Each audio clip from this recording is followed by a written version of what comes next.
So here's a quick primer on what to do when I'm dealing with individuals with flexion intolerance, disc issues, things of that nature. If I've asked you a question about back pain being worse in the morning, usually that's what I'm trying to ferret out. Because in the morning when you wake, basically overnight while you sleep, the fluids in the kind of leave the disc and absorb into the tissue around it. So if you've got a disc issue, the pain's going to be worse, the stiffness is going to be worse in the morning until you start moving and flushing that annulus. And that's exactly what we're going to do in the first few pieces of this movement. And so you definitely want to be doing this first thing in the morning if this is the case, and multiple times through the day, potentially right before you lift, or even several times if you're lifting, if you're actually pushing this. Again, remember the key components to make this not happen again. Avoiding flexion under load. So we want to have good intra-abdominal pressurization.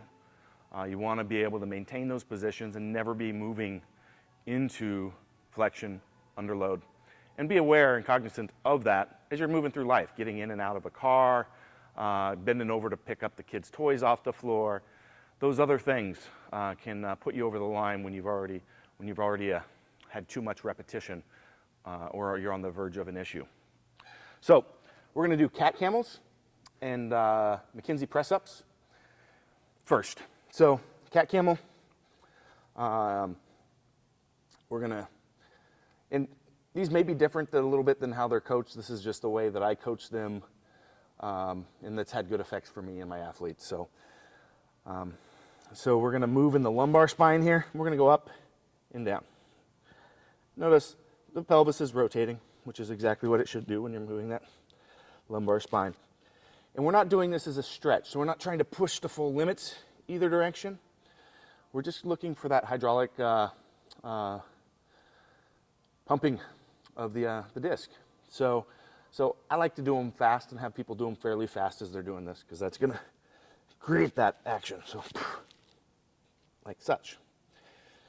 The McKenzie press up looks pretty similar, except we're going to do it on the floor. Very similar to a psoas stretch, and it looks like an ugly push-up. So we're going to get in here, and we're going to push up like this, boom, and back down. And again, we're going to do this really fast. That's my preference. Both of these I like to do in 20-25 rep range.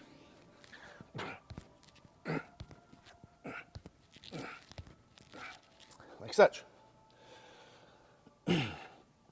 And that should cause some immediate relief with those issues, and a good way to help deal with some of those issues. I would recommend that if you've got those issues, that you're also doing some things to help from a developmental standpoint, not just the triage piece of reducing pain, which is great to be able to manage that. So you'll want to watch the both dead bug videos and also watch videos on the bird dog. Those are two that I really enjoy to put into that mix when we're working on developing the erectors, proper intra-abdominal stabilization, and then working those through the joints on either end as well, being shoulders and hip.